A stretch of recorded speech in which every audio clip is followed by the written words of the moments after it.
Alhamdulillah, salatu salam ala Rasulillah. I'd like to talk a little bit about the preservation of the Quran. And as Muslims, we've been taught from childhood that the Quran has been preserved and it cannot be changed. And our understanding of that is limited to the wording of the Quran, the wording, the harakat, and so on. And this is, of course, correct. There's nothing wrong with that understanding. And there are many examples in history where the Quran, some tyrannous people tried to change it and tried to tamper with it, but Allah subhanahu wa ta'ala protected it. So one of the first things I'd like to talk about is the issue of the Islamophobic things that are said about the preservation of the Quran and the responses to them. So we need to we need to know how to answer to those objections to the preservation of the Quran. And one of the biggest objections that people bring forth is that the Quran was not in a book form until the time of Uthman radiallahu ta'ala anhu. It had not been preserved in a book form until the time of Uthman radiallahu ta'ala anhu. So historically, yes, that may be correct, but there are actually more things relating to this that people are not aware of, and that is that the Quran had been preserved and it had been noted down, it had been written, but collected in one book form and then distributed. This was done in the time of Uthman radiallahu ta'ala anhu by the Khalifa Uthman himself. And that is why the Mus'haf was known as Uthman, Mus'haf Uthmaniyya. So that is correct, and the book form of the Quran was done at that time. However, the response to this objection is simply that from the beginning of the revelation of the Quran until today, the method of preservation of the Quran is first and foremost the memory of the people, the hearts of the people and human beings. That's not the writing is not the first step towards the preservation. It's not the first thing that we turn to, and it has never been the first thing that we turn to. It was memorized from the time of the Prophet ﷺ, and it is memorized until this day. And the only reason that the Quran was even put into book form was during the time of Abu Bakr radiallahu ta'ala anhu. There was a battle in which more than 70 Huffaz, meaning people who'd memorized the Quran, they were killed. Now when Abu Bakr radiallahu ta'ala anhu saw that, he thought that there may be a danger of the Quran being lost if the Huffaz kept on being killed or died out in that particular manner. So only as a backup for preservation, he initiated the idea of putting it into book form. So Abu Bakr radiallahu ta'ala anhu was the first Khalifa after the Prophet ﷺ. So he initiated the idea, and that idea culminated in the completion of the collection of the Quran until the time of Uthman radiallahu ta'ala anhu. 4 copies were made. They were proofread by the Huffaz of the time, and then those 4 copies were sent worldwide. And from those 4 copies, people, the Muslims that became Muslim in different areas of the world, they copied it, and then it was put into other books, and again, first and foremost, it was memorized by the people. And this is still the first step of preservation of the Quran, its memory.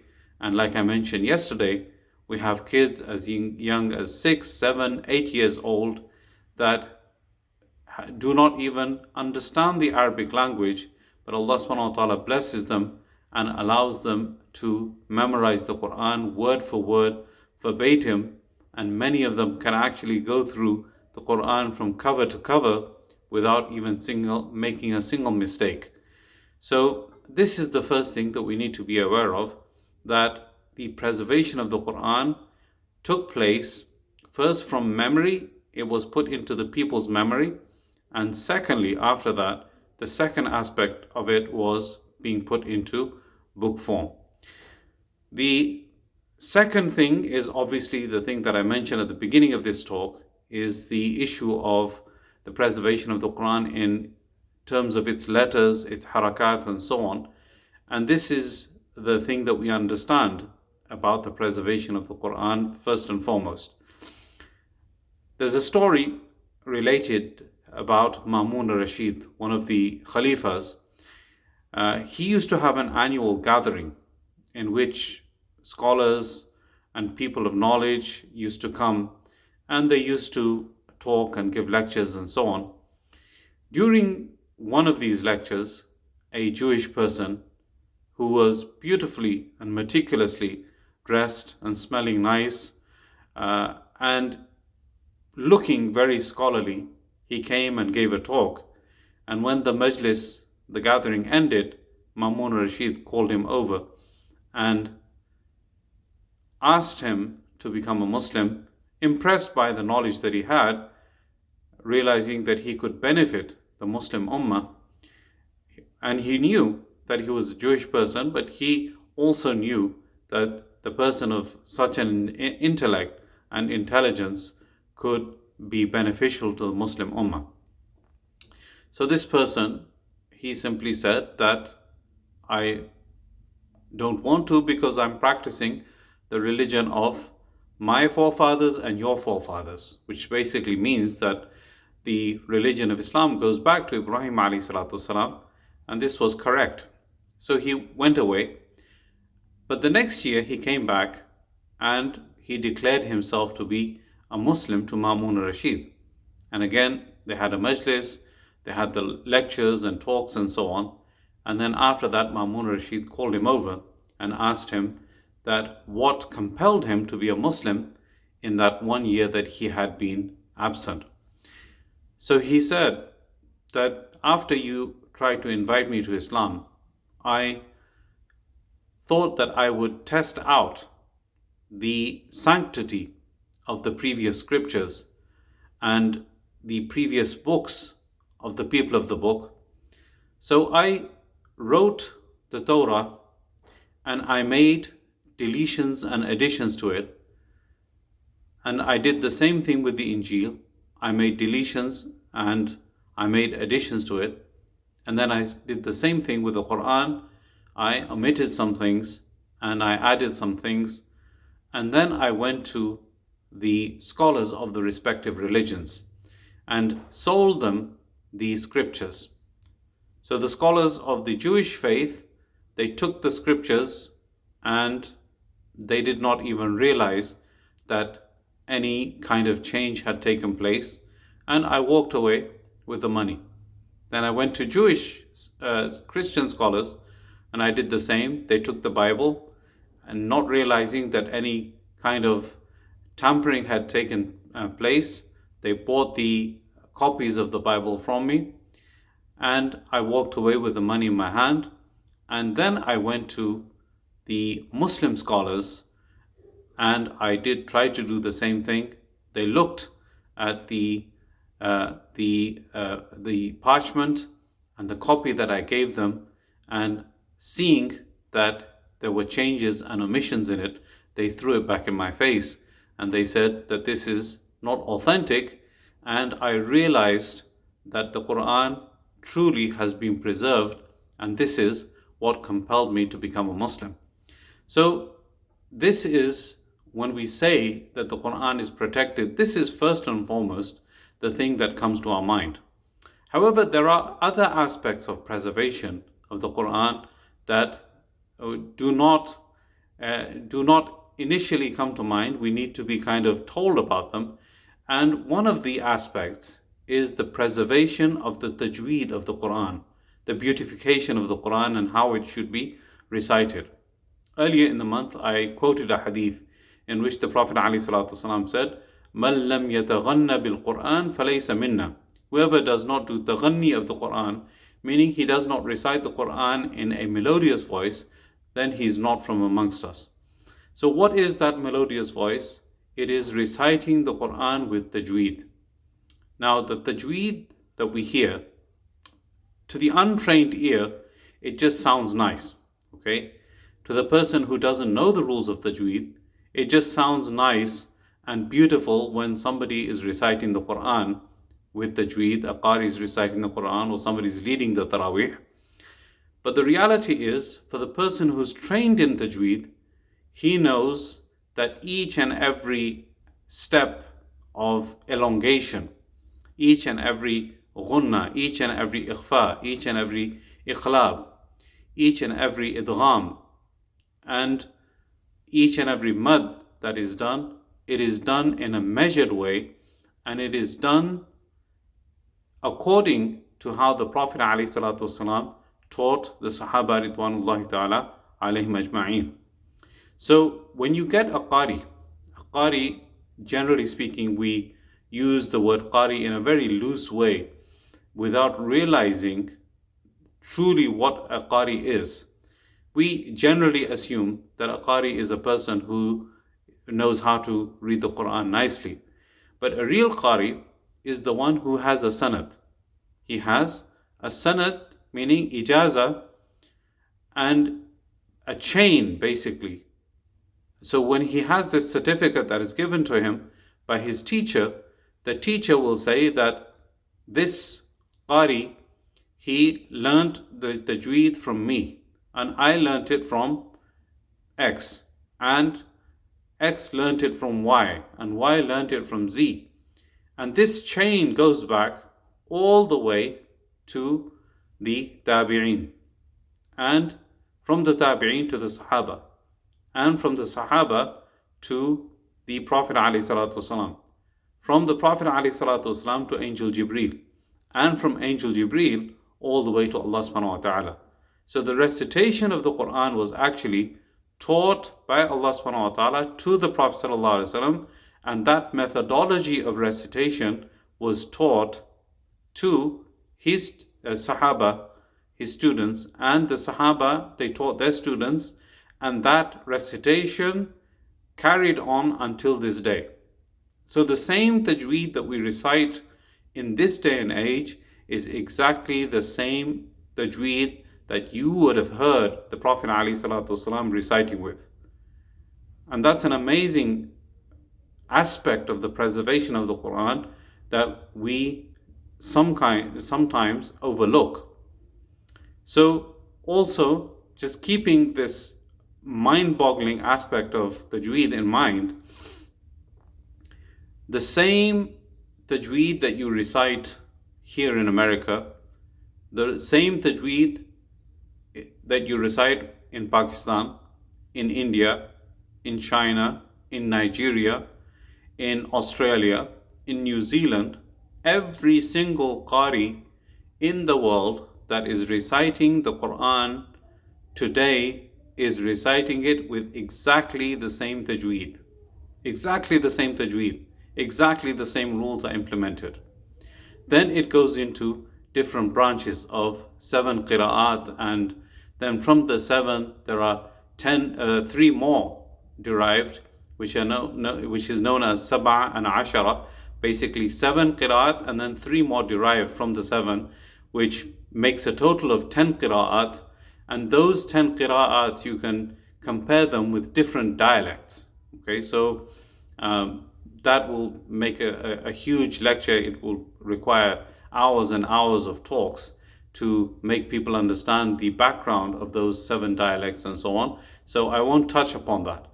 But just keeping in mind the aspect of tajweed and the correct recitation of the Quran, it is something that is an amazing aspect of the preservation of the Quran that most of us are not even aware of. And this puts into perspective also the importance of isnad. Isnad, there's a saying, لولا الإسناد لقال من شاء ما شاء. That if there was no isnad, then whoever wanted to say something, he would say it. Okay, so whoever wanted to say anything, he would say it.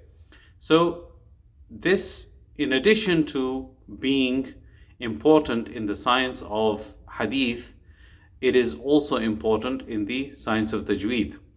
And just while we're on the subject of sanad and ijazah, it is something that has become undermined nowadays, that people don't feel that they need to go to a qualified teacher to learn anything, and they just pick up things from the internet or from their own self-study or from weekend seminars, and they take that and they propagate it without having the depth of knowledge to teach others. Yes, the Prophet ﷺ, he said, بَلِّغُوا عَنِّي وَلَوْ آيَةً.